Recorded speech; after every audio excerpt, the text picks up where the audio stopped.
All right, so if you've ever used Pomodoro before and set that 25-minute timer and felt your soul just kind of immediately leave your body, yeah, same.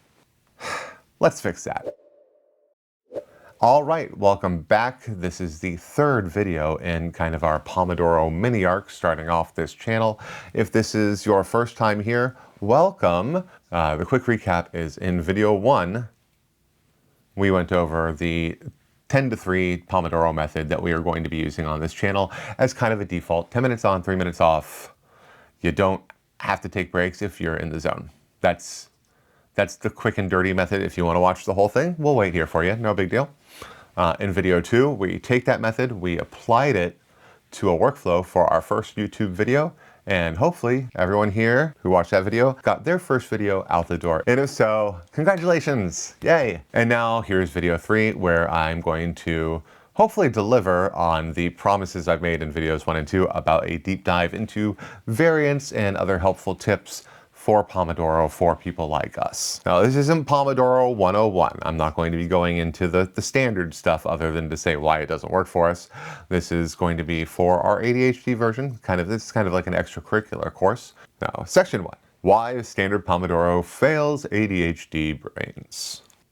If you tried standard Pomodoro and it didn't work, you're not broken. The system just wasn't built for you. Let's start with the obvious. The classic 25/5 kinda sucks for us. And it's not because it's a bad system. It's because it makes a bunch of assumptions about how someone's brain works that just don't apply to us. 1, 25 minutes feels like a prison sentence. It is way too long for a cold start. If I'm not already moving, 25 minutes just feels kind of like a threat. Number 2, for a lot of people, including me, timers can feel like pressure. If you know you're supposed to be done when the timer is over, it's not helping you then, it's judging you. So we have to modify that. 3, breaks. Pomodoro insists on taking those 5-minute breaks and the longer ones every fourth rotation. And that is to prevent mental fatigue. It's a good system for not us. You break hyperfocus and we get cranky. Or for ADHD people, breaks can just kind of turn into, how do I put this? Accidental disappearances. And 4, our old friend and foe, hyperfocus. It is our superpower and our kryptonite, because if I'm in the zone and something tells me I have to stop, if the timer goes off and I have to take a break, no.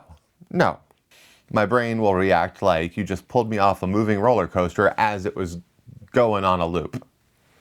Just 5, it just kind of assumes you have normal executive function. Like you can just start and stop on command, like some sort of regular person, I suppose. Or you know, like a robot. Pomodoro expects you to act like a well-behaved Roomba. You set the little room on the app that it's supposed to be cleaned, and after an amount of time, you're supposed to go back to the dock and charge for 5 minutes.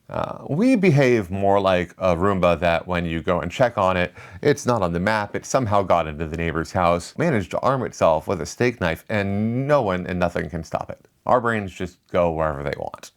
So if Pomodoro's ever failed you, and you just have a hard time starting things, don't turn that into a personal moral narrative about you being lazy. Don't do that. It's just a mismatch, and we can adjust it. Section 2, variants to the ADHD-friendly formula. Here's the part that actually helps. You don't need one perfect Pomodoro. You need a few options that you can swap depending on how your ADHD is treating you that day. These 3 variants all work with the same idea. Short, doable wins that build momentum. Pick one, try it, adjust it. The micro Pomodoro. Variant 1 is the micro Pomodoro. 5 minutes work, 1 minute break. This is for cold starts and days when you're overwhelmed, because your brain doesn't fight as hard against 5 minutes. When I said you can do anything for 10 minutes in video 1, I can really do anything for 5 minutes. 5 minutes can feel like nothing. It's basically kind of you sneaking past your own executive dysfunction. And here's the key. Just like in every Pomodoro that we do, if the timer stops and you're in the zone, you keep going. And then you can adjust yourself up to the 10-3 method. You're not trying to be correct. You are trying to be in motion. Variant 2, the reverse Pomodoro. Get your mind out of the gutter. In the reverse Pomodoro, break first. I know how that sounds. It sounds like procrastination wearing a different hat. It works because we are basically rewarding ourselves, which does trigger the dopamine response, and ADHD brains run on dopamine. So you get the reward for starting, even though you're starting and immediately taking a break, but you're starting, your brain's like, oh, that's good. Good job. Good job. So on a high resistance day, be like, I'm going to start now. And then you immediately take a break, stretch, get some water, go on a short walk, and kind of reset your brain. Then get to work and do the 10-3. You're basically just bribing your brain. You know, like a toddler. The toddler is us. The purpose is to lower the emotional temperature so starting doesn't feel like walking into a fight. Variant 3, the task switch. This one works particularly well for those with the more restless brains. Definitely try this one out. This is what I use.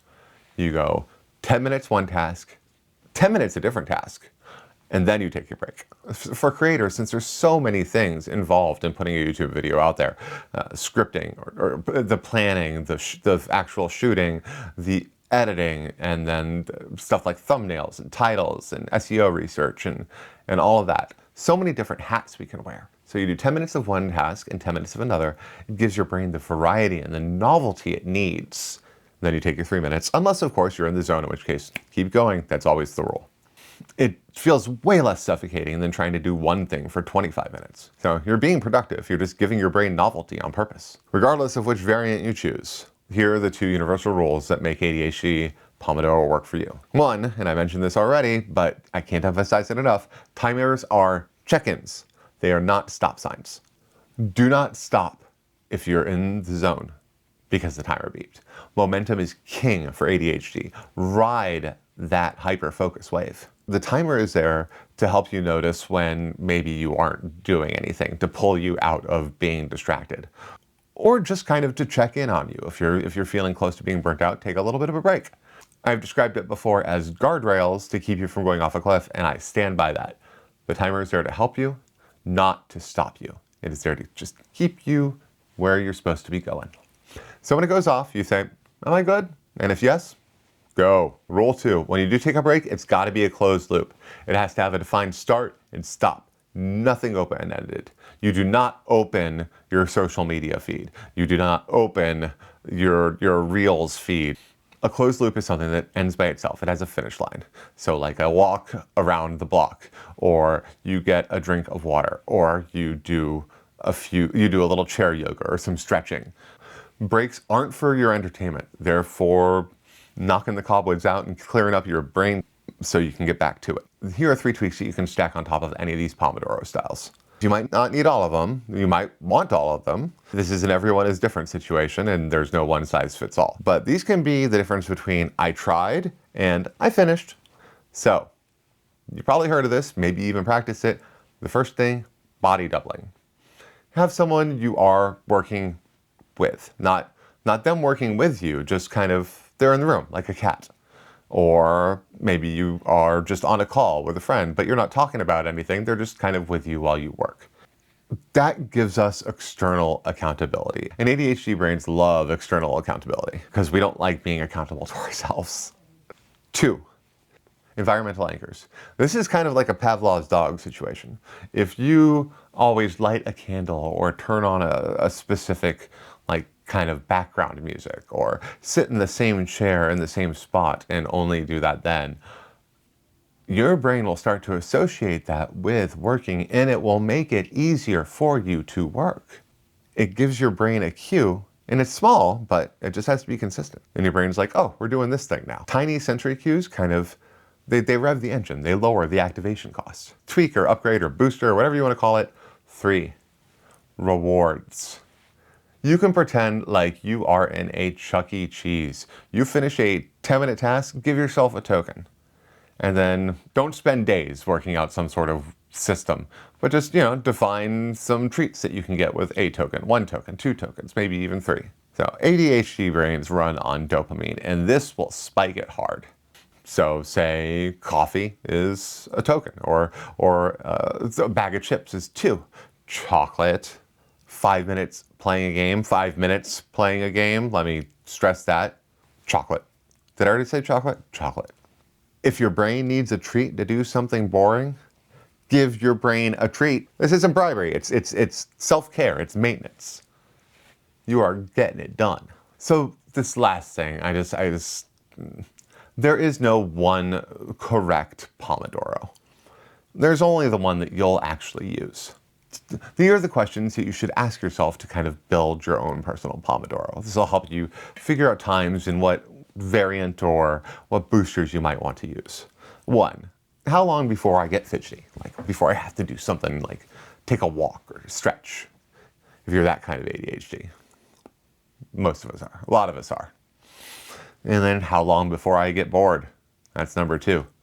Those 2 things aren't the same. Number 3 is, do timers help or do they just stress you out? Because if they stress you out too much, you want to keep the timer either longer or shorter or less of a weight on it actually interrupting you. Now 4, you have to ask yourself, do breaks reset me or do they derail me? Because if they derail, shorten that break. Have it be reminders to use the restroom, drink some water. You should drink more water. We should basically all drink more water. But the goal is to find how long of a break is that helping, not hindering length for you. And number 5, do I thrive on accountability? If yes, tell people exactly when you're going to post your next video. Definitely incorporate body doubling if you can. That sort of thing. Give yourself accountability if you thrive on it. That's me. When I just think I'm going to do something, I might never do it. But I didn't start my first YouTube channel until I told someone, this is the day I'm going to launch it. And then I had to launch it.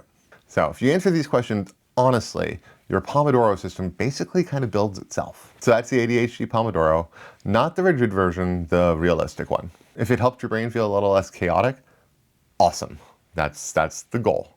And if you are completely new to YouTube and haven't even set up your channel yet, this guide will help you step by step go from nothing on YouTube to able to upload a video. Right there. Unless it's not done yet. I'm Steve. I'm glad I was able to keep focused long enough to do this video for you, and I will see you in the next one.